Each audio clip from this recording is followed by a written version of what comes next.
Greetings and bienvenue, Midnight Crew. Thank you for returning to this broadcast, and welcome to new viewers joining us for the first time. If you like a video, then feel free to subscribe. The contents of a found journal. It has been 4 days now, and it still has not moved away from in front of the door.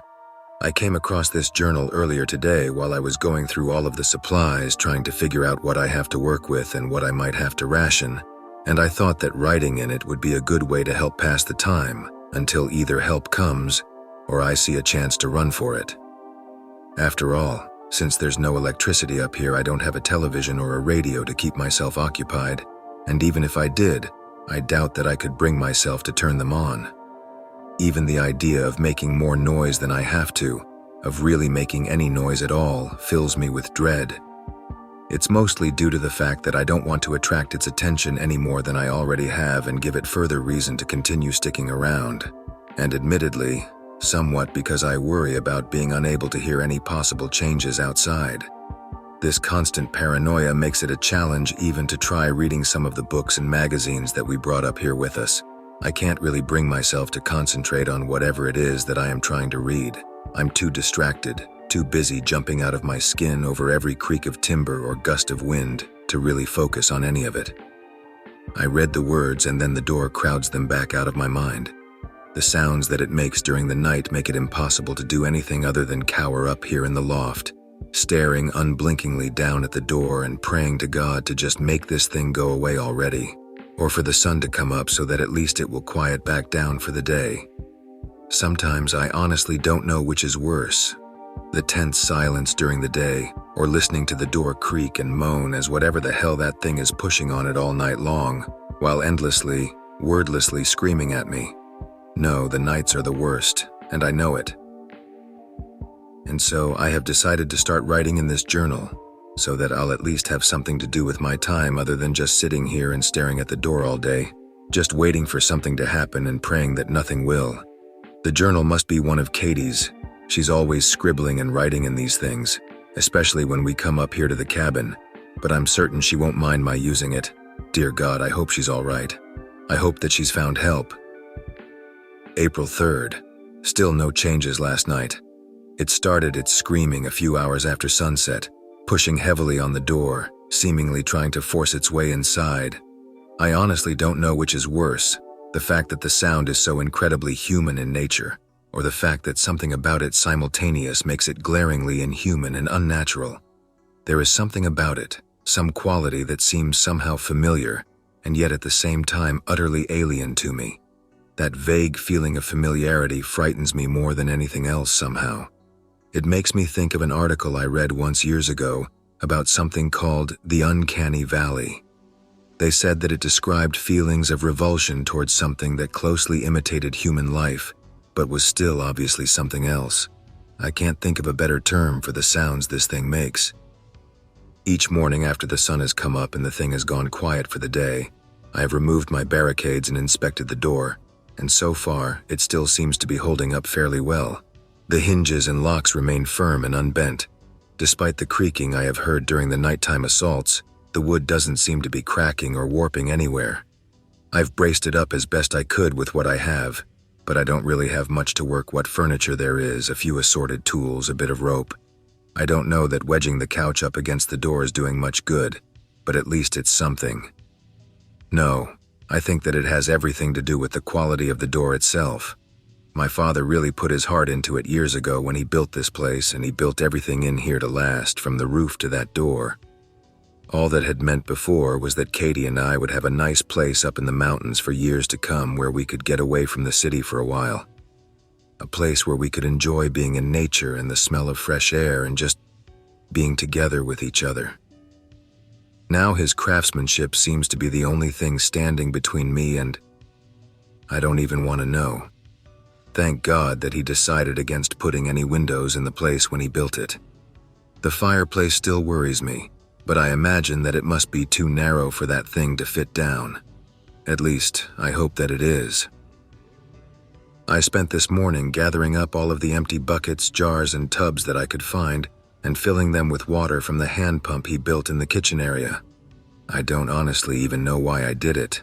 I really can't see how it would reasonably be able to tamper with the well or affect the water supply. And yet all the same, it felt like the right thing to do. Besides, the last thing I need to do is run out of water somehow, and a bit of precaution isn't going to hurt anything. If nothing else, it gave me something to occupy my time with. There's enough canned food stored up here to last me for quite some time, especially if I rationed it a bit, but I hope that there won't be too much of a need to worry about that. I have to imagine that whatever it is out there is either going to get tired of trying to get at me or waiting on me to come out, or that help comes. But it's always better to be safe than sorry.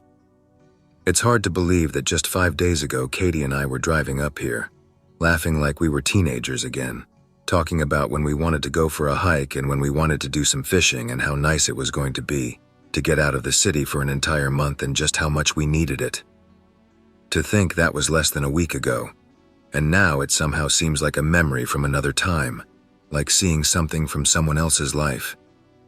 Despite how much we had enjoyed the drive up here, I had known that something was wrong almost as soon as we got out of the car. At first, I could not figure out what seemed to be bothering me, but as we were carrying things in from the car and unpacking, the wind had changed. A strange odor, almost a sort of musk, had drifted in out of the forest on the breeze, and when I smelled it, I had nearly dropped the box I was carrying. I saw the color drain from Katie's face when she came back outside and smelled it as well. She asked me what it could be while covering her nose with her shirt, but I told her that I didn't know. I had no answer for her, as it was nothing quite like I had ever smelled before. It wasn't a particularly strong smell, or even all that putrid, but there had been something wrong about it, something invasive and unclean. You see, my father had been bringing me up here and on camping trips for as long as I could remember, and so I was no stranger to the smells of death and decay. I could still remember that once when I was young we had been hiking and had found a dead deer in the water, and that we hadn't been able to get the smell entirely out of our clothes for days. But this was something entirely different. The instant I had smelled it, the hairs stood up on the back of my neck and my stomach had tightened into a knot. I had felt the overpowering urge to climb back into the car, start driving, and never, ever look back. The need to put as much distance as possible between myself and whatever was causing that smell. I had told Katie as much, and though it obviously bothered her as well, she had laughed and told me that it was only some dead thing out in the woods, that I was being silly and getting upset over nothing. Now, looking back at how pale her face had been, and how nervous that laugh had sounded, I know that she hadn't really believed that. God, why couldn't she have just trusted me?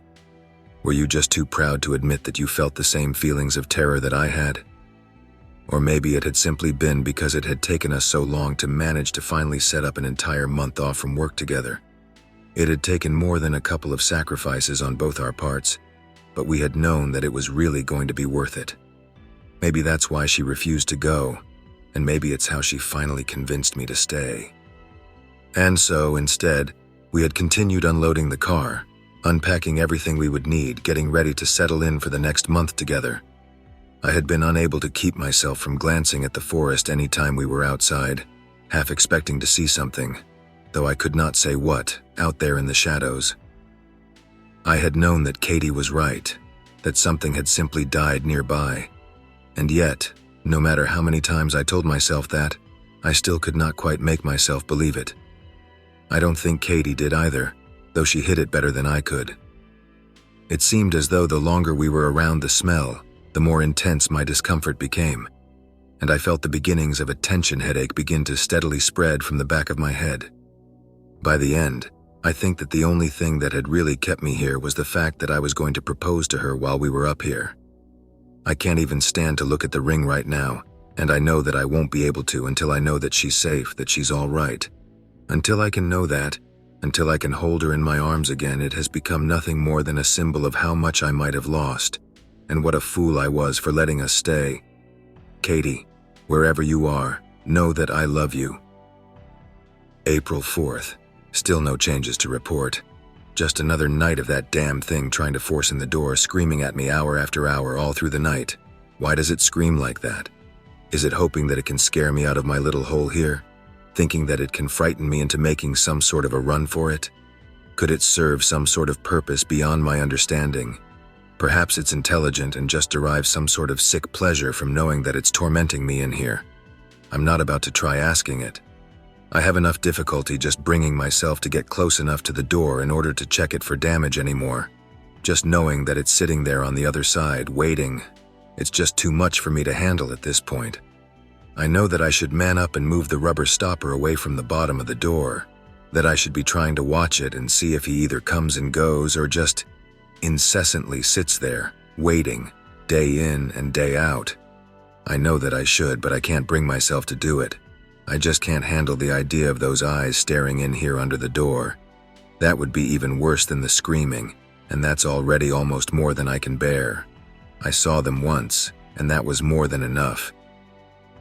My headache had grown steadily worse as the day had gone on, until it had become almost unbearable, and I knew that I would have to lie down for a while. Katie had suggested that it was most likely due to the change in altitude during the drive up here, that she knew it could sometimes cause headaches like this. Of course, I reminded her that this had never happened to me before, and that I had been coming up here for years now. She simply reminded me that I was getting old, and that these things happen. Eventually, I settled for taking some aspirin to help ease the pain in my head, climbing up into the loft, and lying down in bed while she finished unpacking things and setting up around the cabin. I had made her promise to wake me up if she needed anything, and to not go too far from the cabin until after I had woken up. I didn't even want her to go outside without me, but I knew that she would have been upset by that. In the end, she told me that I was being silly, but promised nonetheless, and I fell asleep almost immediately after lying down. My headache had grown steadily worse as the day had gone on, until it had become almost unbearable, and I knew that I would have to lie down for a while. Katie had suggested that it was most likely due to the change in altitude during the drive up here, that she knew it could sometimes cause headaches like this.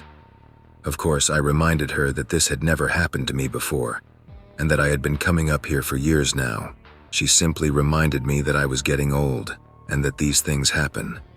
Eventually, I settled for taking some aspirin to help ease the pain in my head, climbing up into the loft, and lying down in bed while she finished unpacking things and setting up around the cabin.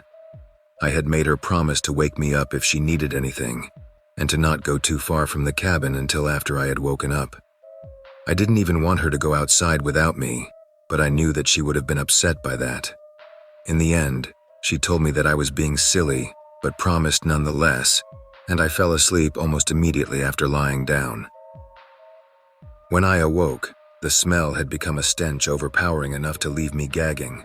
I cannot properly describe it even now, after having spent all these days with it. Have you ever been down into an old root cellar, or some damp, dark place in the earth? Perhaps a house that has recently flooded, or suffered from a long, leaking roof, that damp, musty, clinging smell of mildew and mold. There was something of both of those to it. Added to that were traces of rot and putrefaction. There was also a cloying, almost sickly sweet quality to it that was somehow even worse than the stink of decay. Something acidic, almost chemical as well. It was a dozen terrible smells all wrapped up into one repugnant, awful stench. Finally, I could hold it back no longer, and I leaned over the side of the bed and heaved onto the floor. Once I had finished, I called out to Katie, but received no response. I felt weak and bewildered as I tried to climb out of the bed, and I practically fell into my own vomit more than once. I called out to her again, more urgently now. Still nothing. I began to cry out for her frantically. Nothing. I made my way down the ladder to the floor of the cabin, and in my haste and current state, I nearly fell at one point. I might have broken my neck if I had fallen from that high, and part of me wishes that I had. I wandered the cabin, coughing and choking from the smell, occasionally stopping to retch and heave, until I realized that she was not in here with me. I turned towards the door, stumbling towards it, feeling my panic grow with every passing second. I knew that I had to find her, and get her in the car and get us as far away from this place as possible, no matter how silly it might have sounded to her. As I drew closer to the door, the smell became steadily stronger, and I realized that whatever it was coming from must have moved closer somehow. As I reached out for the door, I was overcome by a sense of dread. I suddenly knew that I could no more bring myself to reach out and twist that knob than I could pluck the moon from the sky or sprout wings and fly away from this place. No, some part of me, some animal instinct residing quietly until now in the back of my brain knew that I must not open that door and held me back from doing so. For reasons equally beyond my understanding, I instead dropped down and pulled away at the rubber stopper that we had installed upon the bottom of the door. You see, as the cabin had settled and subtly shifted over the years, a small gap had formed beneath the bottom of the door. It was no more than a couple of inches, but still enough to let in a draft or a bit of rain if the wind blew the right way, and so we had installed a bit of rubber along its bottom to properly seal it up. I pulled that away now, and despite how strong the smell was as it poured in through the new gap, I leaned down and looked outside. Darkness. Or at least what I at first took to be darkness. All across the bottom of the door, all that I could see was pure, unbroken black. I was momentarily confused. It had still been fairly early in the morning when we had arrived and I had laid down. Surely I hadn't slept that long. I looked at my watch only to discover that it was barely past 3 in the afternoon, meaning that I had only slept for a couple of hours. I sat there in confusion for a moment, trying to piece it all together, and looked beneath the door once again. The longer I looked out, the more and more I came to realize that I was not looking into some lightless distance, but rather at an object lying before the door. From what I could tell, it seemed to be incredibly smooth, and though I could not be certain, the way that it caught the light from inside made it seem as though its surface might be of either a damp or slimy texture. The first thing to spring to mind was of some colossal black slug laid out before the doorway, and I nearly vomited once again. As I lay there staring at it, I noticed that a spot on its surface was becoming gradually lighter than the rest. I fixed my eye upon it and watched, with mixed horror and curiosity, as a white object about the size of a quarter seemed to arise from within the substance to sit upon the surface. The only way in which I can describe it is to say that it looked somewhat like a peeled grape, except that it was entirely white. As I watched, more began to steadily surface, ranging in size from a dime to what I would estimate was likely closer to my fist, all of them looking like peeled albino grapes. I laid for some time, watching these things, trying to figure out just what I was seeing, when it began to dawn upon me. I slowly slid myself across the floor to the other side of the doorway, and they twitched, following me in my movement. They were eyes. I screamed then, and launched myself back away from the door, moving as far away as possible. Eventually, I fought down my revulsion to come close enough to push the rubber stopper back against the space beneath the door, unable to bear the idea of that thing watching me. That night, the screaming began. April 6th. Nothing new to write, I'm afraid. It shrieks all night long and squats there in front of the door during the day. Yesterday in the afternoon, I finally managed to work up enough courage to move the piece of rubber to the side and look out through the gap. It was still there, but thank God, I managed to move the rubber back into place before it had time to bring about any of those damned eyes. I'm beginning to worry that it's not just going to lose interest and leave, that it's not going to give up on me like a bear or a wolf might after waiting for a little while. I am beginning to think that so long as I'm in here, it's going to go on sitting there, waiting. I've got to hope that Katie got away, that she's made it down out of the mountains and she's bringing someone, that she's bringing help. Unless she is, then I feel as though I might as well be stranded on the moon. I'm running low on aspirin. I have been suffering from constant headaches since that first day that make the waking hours almost intolerable sometimes. It's at its worst at night, with that thing at the door screaming away hour after hour, my head pounding and feeling as though it's about to split in two, my heart racing away in my chest.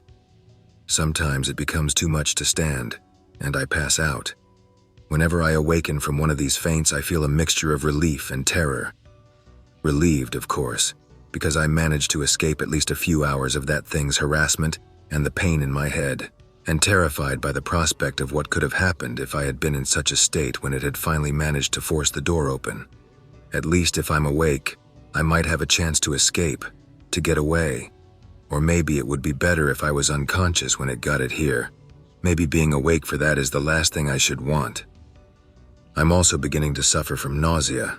I don't know if it's from the headaches, the smell, or just living in this state of constant tension, but it seems as though I can hardly keep anything down anymore. Sometimes even just looking at the cans of food is enough to make me feel ill. I know that I need to eat, that I have to keep up my strength until help arrives, but all I want to do is lie down in the darkness and try to sleep and escape from all of this. Even that is becoming less and less of an escape due to the nightmares I've been having. April 11th.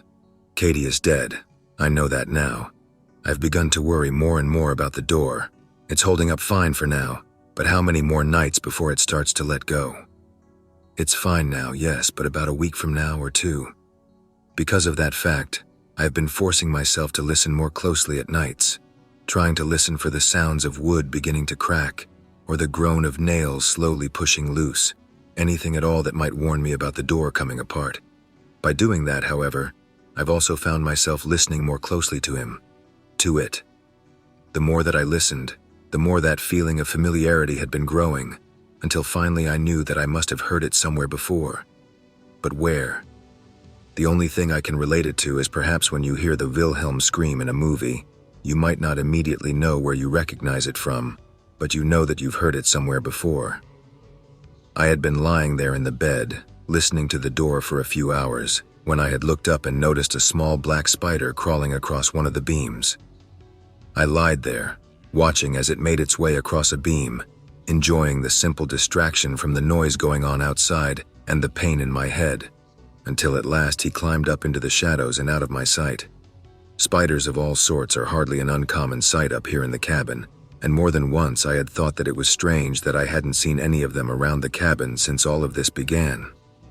Normally I would have seen a dozen by now, and silly as it might sound, merely being able to see another living thing, even a little spider, came as something of a relief to me.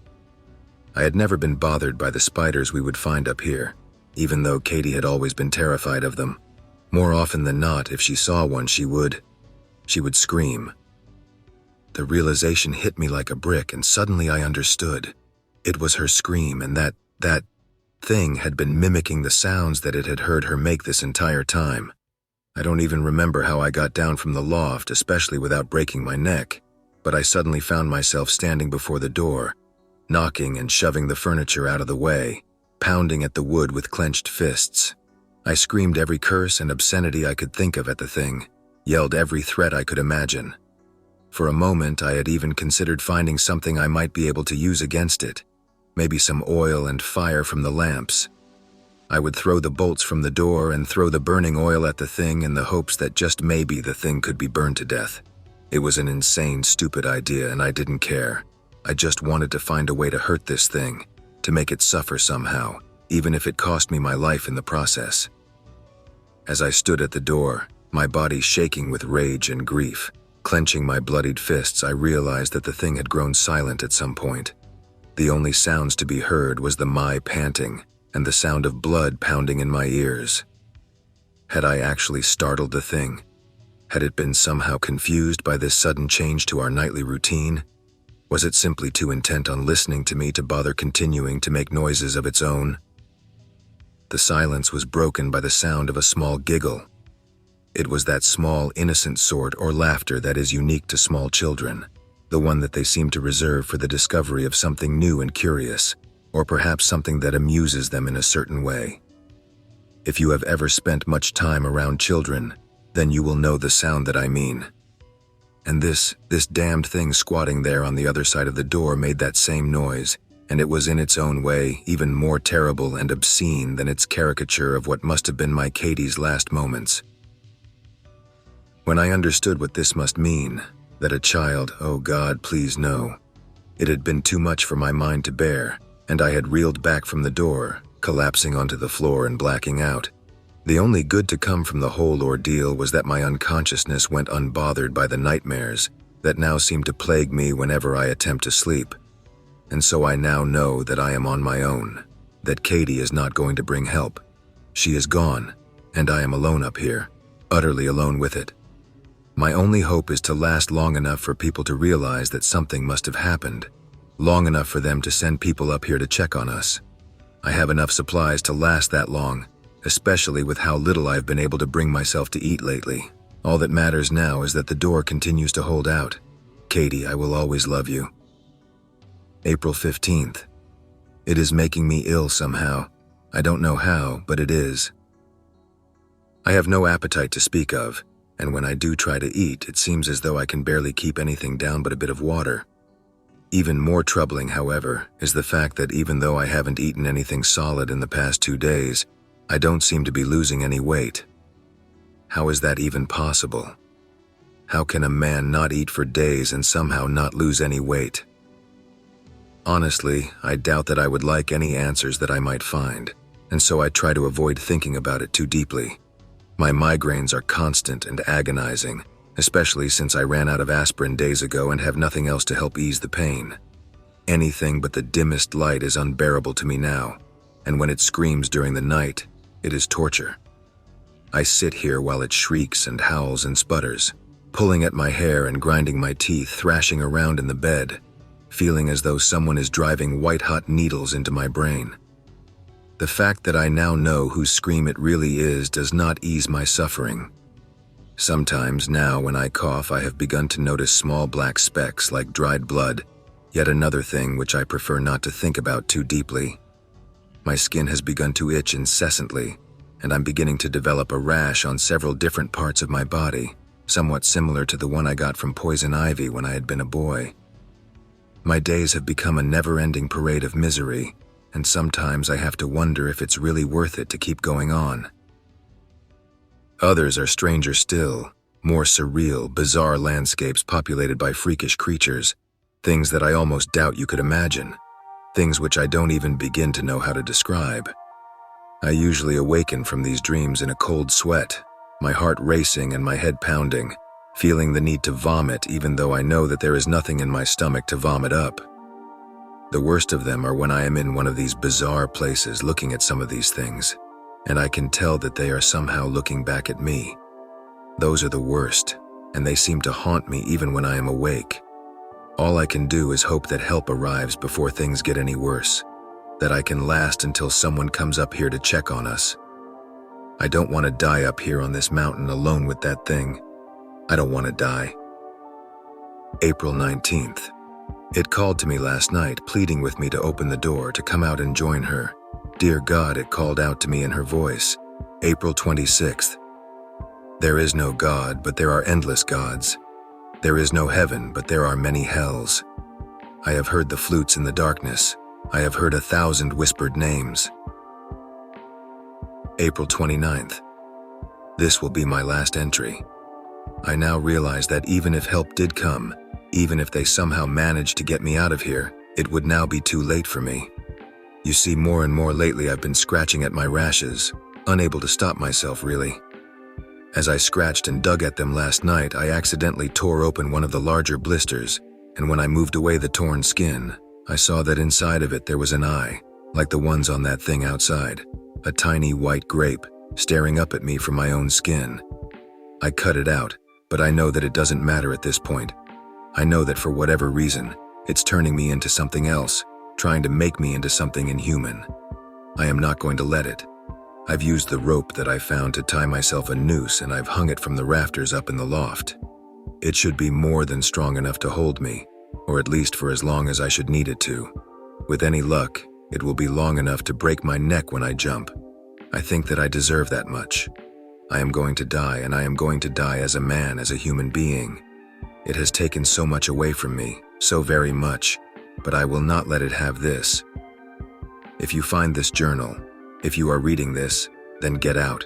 Leave now before it knows that you are here, before it traps you in here like me. I can only hope that I will jump from here and into oblivion, that there is nothing waiting for me on the other side. Katie, I love you. I hope that you enjoyed tonight's broadcast. If you enjoyed tonight's story, then please subscribe to the channel, as more Greentext will appear daily. A new broadcast will appear when the clock strikes midnight Central Time.